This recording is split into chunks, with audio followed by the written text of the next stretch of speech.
నర్మదానదీ తీరానగల ధవళగిరి రాజ్యాన్ని తారకేశ్వరుడనే రాజు పరిపాలిస్తుండేవాడు. ఆయనకు 2 కుమారులు. పెద్దవాడి పేరు సూరసేనుడు, అతడికి 25 వయసు. చిన్నవాడు 18 పేరు చిత్రసేనుడు.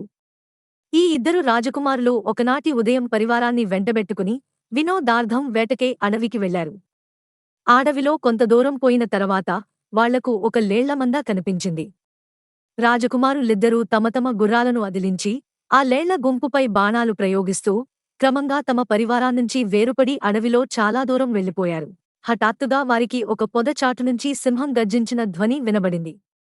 రాజకుమారులిద్దరూ ఆ ధ్వని వచ్చిన వైపుకు తలలు తిప్పి బాణాలు ఎక్కుపెట్టే లోపలే 2 సింహాలు గర్జించుతూ వారికేసి దూకినాయి. సింహాలను చూస్తూనే రాజకుమారులు ఎక్కి ఉన్న గుర్రాలు బెదిరి వెనుదిరిగి పారిపోసాగినాయి. రాజకుమారులలో చిన్నవాడైన చిత్రసేనుడు ఎక్కివున్న గుర్రం యజమాని ఎంత బలంగా కళ్ళెం లాగినా ఆగక చెట్ల సందునుంచి బాణంలా దూసుకుపోతూ కొంతసేపటికి ఒకానొక కొండ ప్రాంతాన్ని చేరి నురగలు కక్కుతూ కింద పడిపోయి ప్రాణాలు విడిచింది. ఆసరికి చిత్రసేనుడు బాగా అలసిపోయి ఉన్నాడు. అతడు తన అన్నకోసం నలుమూలలా పరికించి చూశాడు. ఎక్కడా అతడి జాడ కనిపించలేదు. తను పరివారాన్ని వదిలి అడవిలో చాలా దూరం వచ్చినట్టు అతడికి తోచింది. ఆ ప్రాంతమంతా ఆకాశానంటుతున్న పెద్ద పెద్ద మానులతో చీకటిమయంగా ఉన్నది. చెట్ల కొమ్మల్లో కోతులు, రకరకాల పక్షులు, ఊడల్లా వేలాడుతున్న పెద్ద సర్పాలు అతడికి కనిపించినాయి. ఈ పరిసరాలను చూసి చిత్రసేనుడు చాలా భయపడ్డాడు. తను పరివారాన్నుంచే కాక మానవ నివాసాలుండే ప్రాంతాల కూడా దూరమైపోయినట్టు అతడు గ్రహించాడు. తను ధవళగిరి నగరాన్ని చేరాలంటే కాలినడకనే వెళ్ళాలి. ఆ నగరం ఏ దిక్కుగా ఉన్నదో కూడా క్షణంలో అతడికి తెలియదు. చిత్రసేనుడు తన విషాద పరిస్థితికి వగుస్తూ ఉన్న చోటునుంచి కదిలి అడవిలో కొద్ది దూరం నడిచేసరికి చిన్న చిన్న తుప్పలతో పొదలతో నిండి ఉన్న ఒక కొండ అతడికి ఎదురుగా కనిపించింది. ఆ కొండ పాదల్లో చిన్న వాగొకటి ప్రవహిస్తున్నది. వాగులోని నీటిని చూడగానే చిత్రసేనుడికి దాహంతో తన నాలుక పెడచెకట్టుకుపోయి ఉండటం తెలిసివచ్చింది. అతడు వాగులో దిగి దాహం తీర్చుకున్నాడు. దాహం తీర్చుకోగానే చిత్రసేనుడు కొంత సేదదేరాడు. అతడు వాగు ఒడ్డునే కూర్చుని ముందు కర్తవ్యం గురించి ఆలోచించసాగాడు. బహుశా తన అన్న సూరసేనుడు కూడా తనలాగే సింహాల వాత పడకుండా తప్పించుకుని ఉంటాడు. బెదిరి పరిగెత్తిన అతడి గుర్రం కూడా అతన్ని ఈ ప్రాంతాలకే తెచ్చి ఉండవచ్చన్న అనుమానం చిత్రసేనుడికి కలిగింది. ఆ వెంటనే అతడు వాగు ఒడ్డున లేచి నిలబడి ఎలుగెత్తి పెద్దగా అన్నా, సూరసేనా అని కేకపెట్టాడు. చిత్రసేనుడి కేక చెట్లలో, కొండ గుహల్లో మార్మోగిన మరుక్షణాన వాగు అవతల ఉన్న ఒక గుహలో నుంచి ఎవరూ? ఈ ప్రాంతాల మానవ కంఠస్వరం పలికిందా? ఎంత అదృష్టవంతుడివిరా నాయనా, ఒకసారి నా దగ్గరకు రా అన్న పిలుపు చిత్రసేనుడికి వినిపించింది. గుహలోనుంచి వచ్చిన ఆ పిలుపు వింటూనే చిత్రసేనుడు తుళ్ళిపడి అంతలోనే ధైర్యం తెచ్చుకుని ఖంగుమనే కంఠస్వరంతో ఎవరు నీవు? రాక్షసుడివా? లేక నరమాంస భక్షకుడివైన కిరాతుడివా? గుహనుంచి బయటికి రా, నా కత్తికి ఎరచేస్తాను అన్నాడు. చిత్రసేనుడు మాటలు ముగించక ముందే గుహలోనుంచి చిత్రమైన నవ్వు, ఆ వెంటనే ఎంత సాహసివిరా వత్సా! నీవంటి ధైర్యశాలికోసమే నేను ఎదురు చూస్తున్నాను. నేను మనిషిమాంసం తినే కిరాతుణ్ణి కాదు, రాక్షసుణ్ణి కాదు, ఒకానొక సిద్ధుణ్ణి. నేను ఇంతకాలంగా శ్రమల కోర్చి సంపాదించిన ఒక అమూల్య వస్తువును నీకివ్వబోతున్నాను అన్న మాటలు వినిపించినాయి. చిత్రసేనుడు చిటికలమీద ఓ నిర్ణయానికి వచ్చాడు. ఆ గుహలో ఉన్నది రాక్షసుడే అయితే తను ఇక్కడ్నుంచి ప్రాణాలతో ఎలానూ తప్పించుకుపోలేడు. కనుక రాక్షసుడితో పోరాడుతూ ప్రాణాలు వదలటమే క్షత్రియధర్మం అనుకున్నాడు. ఒకవేళ గుహలో ఉన్నది నిజంగా సిద్ధుడే అయితే తనకు కలగబోయే కీడు ఏమీ ఉండదు. ఈ నిశ్చయానికి రాగానే చిత్రసేనుడు ఒరనుంచి కత్తిదూసి మోకాటిలోతున్న వాగునీటిలో దిగి అవతలి ఒడ్డుకు చేరాడు. అక్కడ కొండలో చాలా గుహలున్నవి. అందువల్ల తనను పిలిచిన వ్యక్తి ఏ గుహలో ఉన్నదీ చిత్రసేనుడికి తెలియరాలేదు. అతడు ఒక్కొక్క గుహ దగ్గరకు వెళ్లి లోపలికి తొంగి చూడసాగాడు. అంతలో అతడికి దాపులనున్న ఒక గుహనుంచి నాయనా, భయపడకు, ఇటురా అన్న మాటలు వినిపించినాయి. చిత్రసేనుడు కత్తిని మరింత గట్టిగా గుప్పెట బిగించి ఆ పిలుపు వచ్చిన గుహ ముందుకు వెళ్లి లోపలికి తొంగి చూశాడు. గుహలో అతడికి ఒక సిద్ధుడు కనిపించాడు. అతడి తల గడ్డమూ తెల్లగా నెరిసి ఉన్నవి. అతడు గుహ మధ్య ఒక ఎత్తైన వేదిక మీద కూర్చుని ఉన్నాడు.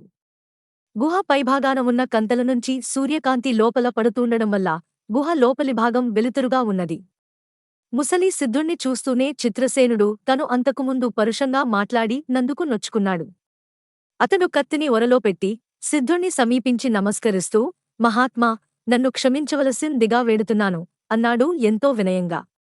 చిత్రసేనుడి మాటలకు సిద్ధుడు చిరునవ్వు నవ్వి, నాయనా, నువ్వు సుక్షత్రియుడివిలా కనబడుతున్నావు. 60 సంవత్సరాల నా తపశ్శక్తినంతా ధారపోసి ఒక అపూర్వ వస్తువును సాధించాను. కాని దాన్ని అనుభవించే యోగ్యత నాకు లేదు. నేను దాన్ని సాధించే ప్రయత్నంలో ముసలివాణ్ణయిపోయాను. నాకీ రాత్రి అష్టమి చంద్రుడు అస్తమించే సమయాన మరణం సిద్ధించనున్నది. నేను ఇన్ని శ్రమల కోర్చి సాధించిన ఆ అపూర్వ వస్తువును యోగ్యుడైనవాడికెవడికైనా ఇచ్చిపోదామని చాలా రోజులుగా చూస్తున్నాను. నా తుది ఘడియల్లో నీ అదృష్టం నిన్ను నా దగ్గరకు లాక్కువచ్చింది.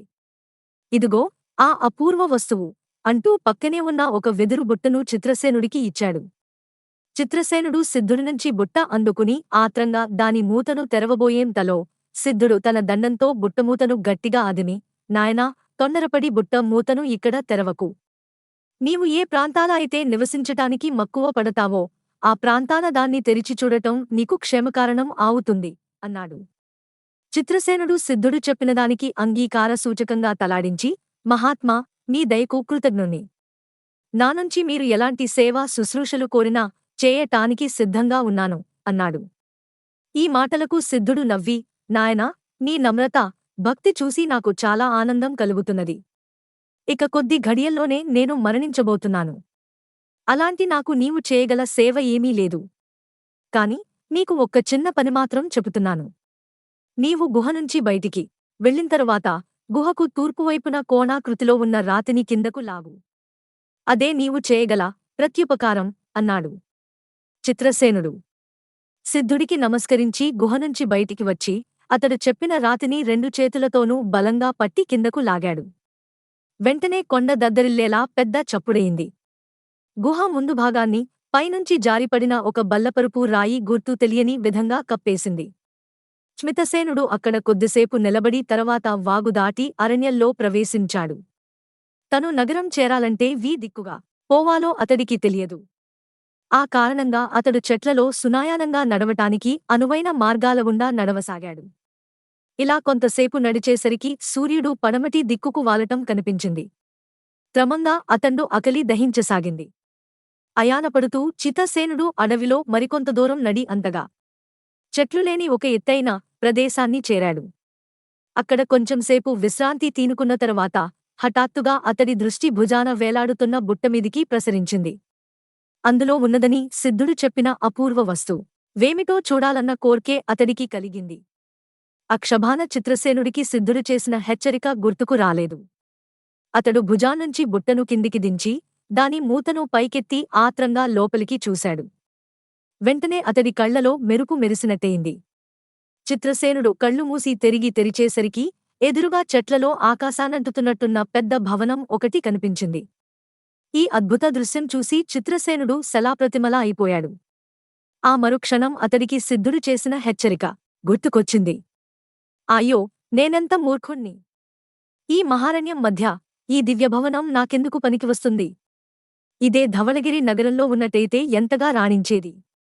నా బుద్ధిహీనత వల్ల సిద్ధుడు చేసిన ఇంత మేలు అరణ్యం పాలు చేశానే అంటూ దుమఖపడసాగాడు. ఆ స్థితిలో ఉన్న చిత్రసేనుడికి ఆరణ్యం మధ్యనుంచి పెడబొబ్బలు వినిపించినాయి. చూస్తూండగానే చెట్లు పెనుగాలి తగిలినట్టు ఊగసాగినాయి.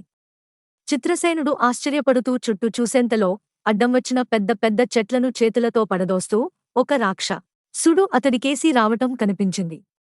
చిత్రసేనుడు లేచి నిలబడి కత్తి దూశాడు. రాక్షసుడు వికటాటహాసం చేస్తూ అతన్ని సమీపించి, ఏమిరా కుర్రా, నీ ధైర్య సాహసం!